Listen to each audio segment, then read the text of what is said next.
Dios, después de los 60, me pidió algo que nunca esperé escuchar. No me lo pidió en la iglesia, no me lo pidió en la oración del rosario, no me lo pidió a través de un libro ni de un sermón. Me lo pidió en silencio, en una tarde gris, cuando yo creía que ya lo había dado todo y que mi parte en esta vida estaba casi cumplida. Y lo que me pidió me dejó sin palabras, porque no era lo que yo esperaba que Dios le pide a un hombre de más de 60 años. No era descanso, no era resignación, no era prepararse para el final.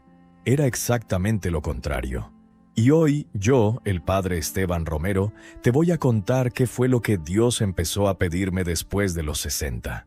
Y más importante aún, ¿qué es lo que te está pidiendo a ti? Aunque todavía no lo hayas escuchado, aunque lleves años yendo a misa, rezando el rosario, cumpliendo con todos los sacramentos, y aún así sientas que algo falta, que hay una voz suave pero persistente dentro de ti que te dice que todavía no terminaste, que todavía hay algo pendiente entre tú y Dios. Esa voz no es tu imaginación, esa voz es Él.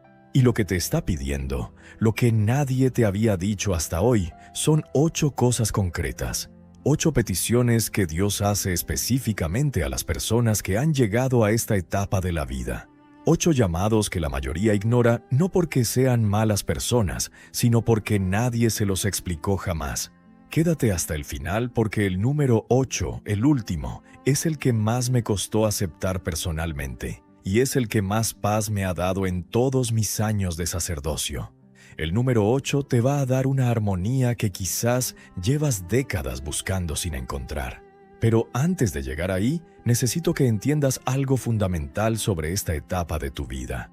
Algo que la cultura moderna, que tus propios hijos, a veces sin querer, y que incluso algunas homilías dominicales han distorsionado profundamente. La vejez no es el ocaso de tu vida espiritual, es el amanecer de la más importante.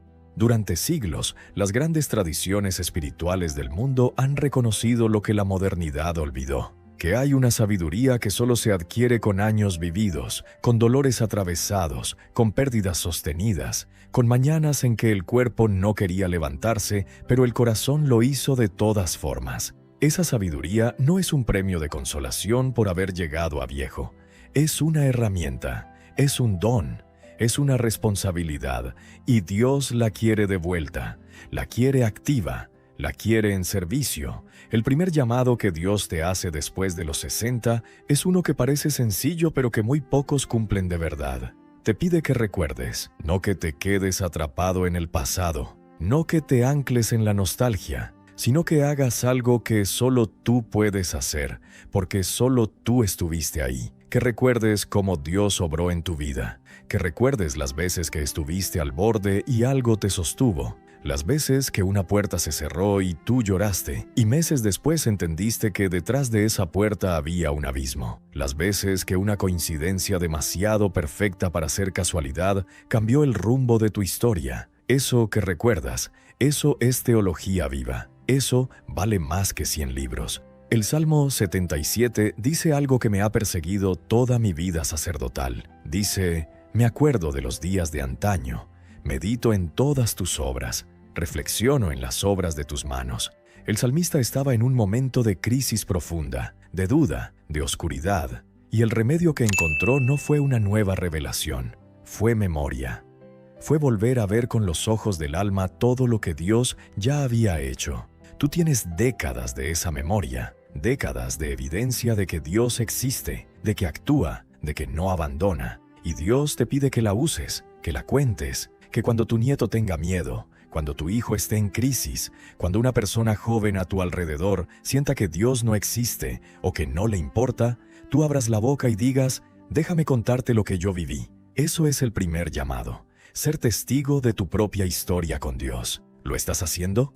¿O guardas esos recuerdos como tesoros escondidos que nadie conoce y que se irán contigo al sepulcro? Ahora el segundo llamado es más difícil. Y es aquí donde muchos mayores de 60 se detienen sin darse cuenta. Dios te pide que sueltes el control, y sé lo que estás pensando. Padre Esteban, yo no soy una persona controladora. Yo soy una persona de fe. Y puede ser verdad, Puede ser que en los grandes temas de la vida hayas aprendido a confiar en Dios, pero hay una forma de control que se vuelve invisible con los años, precisamente porque se disfraza de experiencia, de sabiduría, de responsabilidad. Es el control sobre las personas que amas. He conocido abuelas santas, mujeres de rosario diario, de misa de domingo, de novenas completas que sin embargo tienen a sus hijos adultos paralizados bajo el peso de su opinión, que han convertido su amor en una presión tan sutil que nadie puede nombrarla, pero todos la sienten, que cuando algo no sale como ellas quieren, no lo dicen con enojo, lo dicen con dolor, y ese dolor duele más que cualquier grito. He conocido abuelos que rezaban mucho y controlaban más, que usaban su autoridad moral, ganada con años de sacrificio y entrega real, para imponer su visión sobre las decisiones de sus hijos adultos, sus nueras, sus yernos. Eso no es fe, eso es control vestido con ropa de devoción. Y Dios, después de los 60, te pide que lo sueltes. Te pide que confíes en que Él también puede obrar en la vida de tus hijos sin que tú estés en medio dirigiendo el tráfico. Te pide que ores más y opines menos, que intercedas con más fuerza y que interfieras con menos frecuencia. Soltar el control no es abandonar, es confiar. Y hay una diferencia enorme entre las dos cosas, aunque desde afuera parezcan iguales. Si esto que estás escuchando te está moviendo algo por dentro, si sientes que hay alguien en tu vida a quien necesitas soltar, te pido que te suscribas a este canal y actives la campana, porque aquí, semana a semana, el Padre Esteban Romero viene a decirte lo que a veces nadie más se atreve a decirte, con verdad, con amor, y con el único propósito de ayudarte a llegar a Dios con el alma más libre y más limpia. El tercer llamado que Dios te hace después de los 60 es uno que la cultura moderna ha convertido en lujo cuando en realidad es obligación espiritual. Te pide que descanses sin culpa. Hay una generación entera, la tuya, que aprendió que el valor de una persona se mide por lo que produce. Trabajaste décadas, te levantaste antes que el sol, criaste hijos, sosteniste una familia, serviste. Y ese servicio fue real y fue sagrado, y Dios lo vio todo. Pero ahora hay una voz que a veces suena como la tuya propia y a veces suena como la de los demás, que te dice que si ya no produces como antes, si ya no puedes como antes, si necesitas ayuda donde antes no la necesitabas, eso te hace menos, eso te hace una carga, eso te hace prescindible. Esa voz no es de Dios. El Génesis nos dice que incluso Dios descansó, y no descansó porque estuviera agotado. Descansó porque el descanso es sagrado, porque contemplar lo que se ha hecho y decir que es bueno es un acto espiritual en sí mismo. Tú tienes toda una vida que contemplar, toda una siembra que ver crecer. Dios te pide que te permitas sentarte, literalmente y espiritualmente, y decir, hice lo que pude. Lo entrego en tus manos y ahora recibo con gratitud este tiempo que me das. Eso no es rendición, eso es madurez espiritual. Y el cuarto llamado conecta directamente con este, porque una vez que aprendes a descansar sin culpa, Dios te puede dar algo que en los años de actividad frenética era casi imposible de sostener. Te pide que escuches, no que hables, que escuches. Hay una sabiduría en el silencio que solo los años pueden enseñar, y Dios, después de los 60, empieza a hablarte de una manera diferente a como te habló a los 30 o a los 40. Ya no es el Dios que te empuja, que te llama a la acción, que te abre caminos. Es el Dios que se sienta contigo, que respira contigo, que te habla en la quietud de la mañana, en el dolor silencioso de la rodilla que ya no dobla bien, en la mirada de un nieto que te busca sin saber exactamente qué necesita, pero sabe que en ti lo va a encontrar. Ese Dios requiere silencio para ser escuchado. Y el mundo moderno, con sus teléfonos y sus ruidos y sus notificaciones, es el enemigo número uno de ese silencio. Te propongo algo concreto: 15 minutos al día, sin teléfono, sin televisión, sin rosario en automático. Solo tú, en silencio, diciéndole a Dios, aquí estoy, habla que escucho, y esperar, con paciencia, con humildad, sin exigirle que se manifieste de la manera que tú conoces. Sorprendente lo que empieza a pasar cuando le das ese espacio.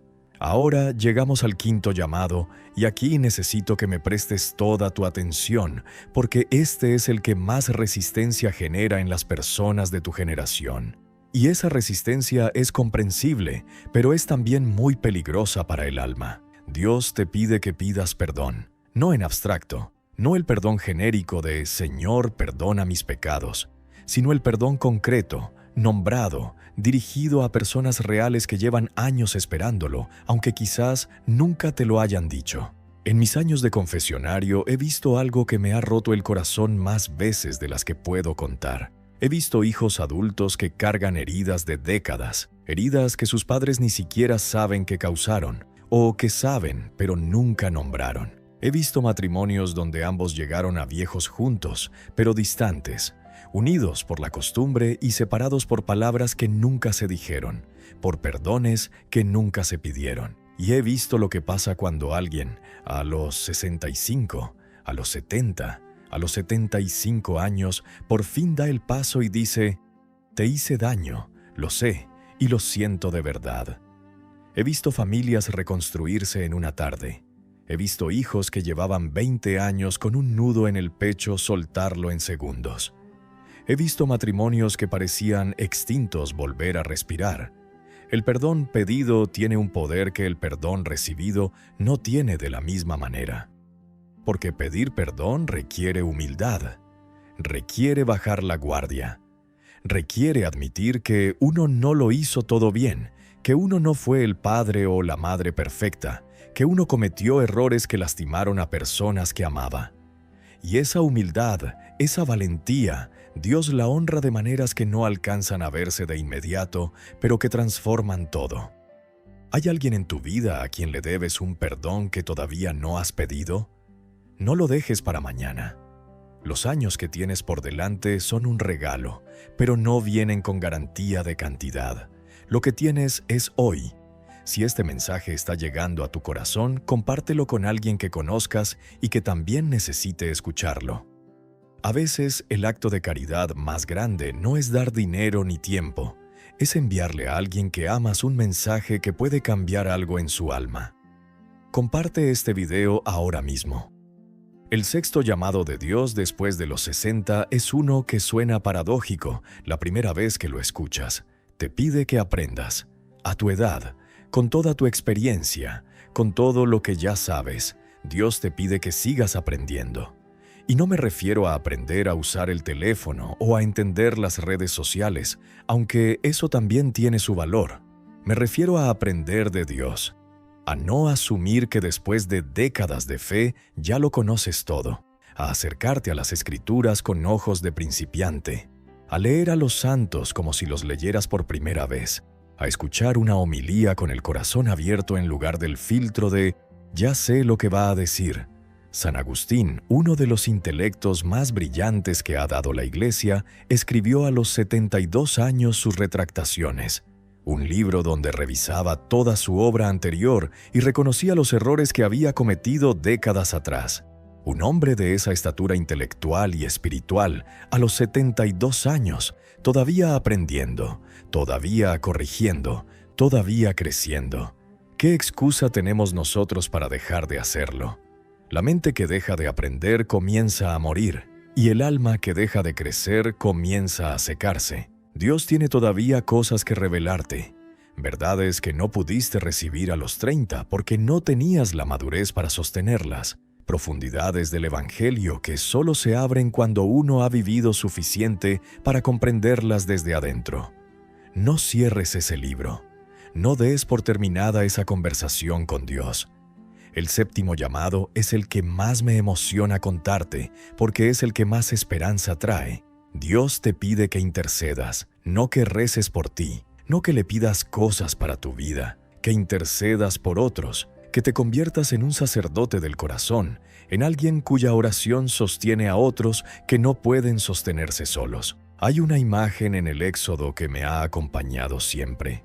Moisés estaba en la cima de una colina con los brazos levantados, y mientras sus brazos permanecían en alto, el pueblo de Israel ganaba la batalla. Cuando los brazos caían de cansancio, el pueblo comenzaba a perder. Y entonces Aarón y Hur se pusieron uno a cada lado y sostuvieron los brazos de Moisés hasta que cayó el sol y la victoria fue completa. Tú puedes ser eso para tu familia, para tus hijos, para tus nietos, para las personas que amas y que están librando batallas que tú no puedes ver pero que Dios sí ve. Tu oración, la oración de alguien que ha vivido mucho y que ha aprendido a confiar en Dios a través del dolor y de la alegría y de todo lo que hay en medio, esa oración tiene un peso que la oración de alguien que apenas empieza no puede tener todavía. No porque Dios tenga favoritos, sino porque la fe que ha sido probada por el tiempo es una fe que ha aprendido a esperar, a no rendirse, a seguir creyendo cuando no se ve nada todavía. Esa fe mueve montañas, y el mundo, tu familia, necesita esa fe activa en oración ahora mismo más que nunca. ¿Tienes una lista de personas por las que oras? No una lista mental que se olvida, una lista escrita, con nombres, con intenciones específicas, con la disciplina de un intercesor que toma en serio su misión. Esa puede ser la obra más importante de tu vida, más importante que todo lo que hiciste en los años de actividad visible. Porque esta obra se hace en el silencio de tu cuarto, pero sus efectos se sienten en eternidades que tus ojos todavía no pueden ver. Suscríbete a este canal si todavía no lo has hecho y activa la campanita. Cada semana el Padre Esteban Romero trae un mensaje como este, pensado para ti, para esta etapa de tu vida, para ayudarte a vivirla con la profundidad y la paz que merece. No te pierdas ninguno. Y ahora llegamos al número 8. El último, el que te prometí al principio, el que me costó más aceptar a mí personalmente y el que más armonía me ha dado desde que lo acepté, el que nadie te había dicho. Dios te pide que te reconcilies contigo mismo. Espera, antes de que pases por encima de esa frase como si fuera una de esas cosas que suenan bonitas, pero no significan mucho, quiero que te detengas aquí conmigo un momento. ¿Qué significa reconciliarse con uno mismo? Significa dejar de juzgarte por lo que no hiciste, por los errores que cometiste como padre o como madre, por los momentos en que fallaste a alguien que amabas y que no puedes volver atrás a cambiar, por las oportunidades que dejaste pasar, por los sueños que no se cumplieron, por la persona que imaginaste que serías y que en algún punto del camino dejó de parecerse a quien eres.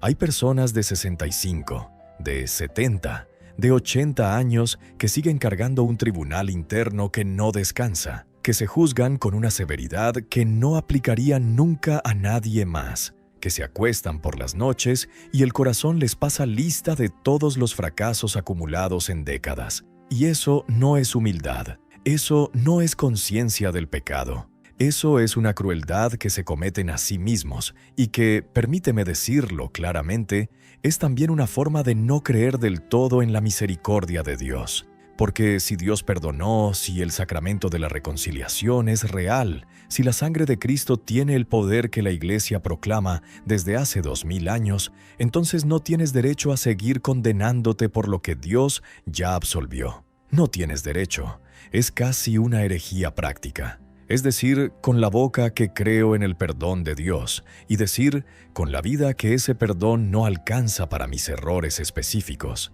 Santa Teresita del Niño Jesús, que tenía una comprensión del amor de Dios que muy pocos han alcanzado, escribió que lo que más ofende a Dios no son nuestros pecados, sino nuestra falta de confianza en su misericordia.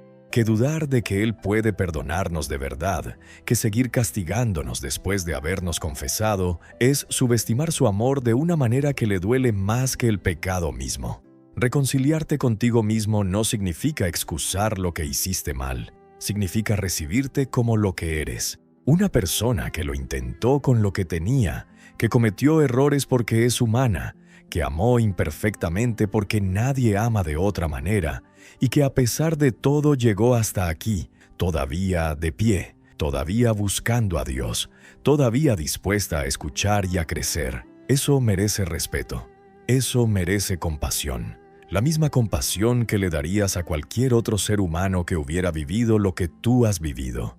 He hablado con personas en sus últimos días de vida, personas en camas de hospital, con pocas horas o pocos días por delante. Y lo que más he visto en esos momentos finales no es miedo al juicio de Dios. Lo que más he visto es un cansancio profundo de haberse juzgado a sí mismos durante décadas. Un deseo de soltar ese peso antes de partir. No esperes a ese momento. Suéltalo ahora. En este momento, si puedes, cierra los ojos un segundo. Piensa en el error que más te pesa, el que más veces te has repetido, el que más daño crees que hizo. Y dile a Dios en silencio: ya lo confesé o lo confieso hoy, ya pedí perdón o lo pido ahora, y recibo tu misericordia. No a medias, no con condiciones, del todo, porque tú eres fiel y tu amor es más grande que mi error. Eso es reconciliación. Eso es lo que Dios te pide después de los 60. No más penitencia por lo que ya fue perdonado, sino libertad. La libertad del hijo que vuelve a casa y descubre que el padre ya salió a buscarlo antes de que él terminara de caminar. Esa libertad produce una armonía que ninguna otra cosa en este mundo puede dar. No el dinero, no la salud, no el reconocimiento de los hijos o de los nietos, no la ausencia de problemas. Una armonía interior que coexiste con el dolor, con la enfermedad, con la soledad a veces, con todas las realidades difíciles de esta etapa, y que sin embargo permanece porque tiene raíces más profundas que las circunstancias. Eso es lo que Dios quiere para ti. Eso es lo que te mereces después de una vida entera de lucha, y de amor, y de fe imperfecta pero real. Antes de terminar, quiero que repasemos juntos los 8 llamados que Dios te hace después de los 60. No como una lista que memorizar, sino como un espejo donde mirarte. Te pide que recuerdes y que cuentes lo que Dios ha hecho en tu vida, que seas testigo vivo de su obra para las generaciones que vienen detrás. Te pide que sueltes el control sobre las personas que amas y que confíes en que Él también puede obrar sin que tú estés dirigiendo todo. Te pide que descanses sin culpa, que recibas esta etapa no como declive, sino como un tiempo sagrado que merece ser vivido con gratitud y no con vergüenza. Te pide que escuches, que le des el silencio que necesita para hablarte de la manera más profunda en que puede hacerlo. Te pide que pidas perdón donde todavía queden deudas pendientes, no como obligación legal, sino como acto de amor hacia las personas que heriste y hacia ti mismo. Te pide que sigas aprendiendo, que no cierres el libro de tu formación espiritual porque todavía hay páginas que Él quiere mostrarte. Te pide que intercedas, que uses el poder de tu oración probada por el tiempo para sostener a los que amas en sus batallas invisibles. Y te pide que te reconcilies contigo mismo, que recibas su misericordia del todo y que dejes de cargarte con condenas que Él ya levantó. 8 llamados, 8 invitaciones. 8 puertas que Dios abre específicamente para esta etapa de tu vida. ¿Cuál de las 8 te habló más hoy? ¿Cuál de las 8 sientes que es el llamado más urgente para ti en este momento? Cuéntamelo en los comentarios, no para exponerte, sino porque cuando nombramos las cosas les damos poder. Y porque quizás tu comentario le llega a alguien más que necesita saber que no estás solo en lo que siente. Si este video te acompañó hoy, si algo de lo que escuchaste movió algo dentro de ti, suscríbete a este canal, activa la campana y compártelo con alguien que ames y que también merezca escuchar esto. Que el Señor te bendiga y te guarde, que haga resplandecer su rostro sobre ti y te dé su paz. Amén.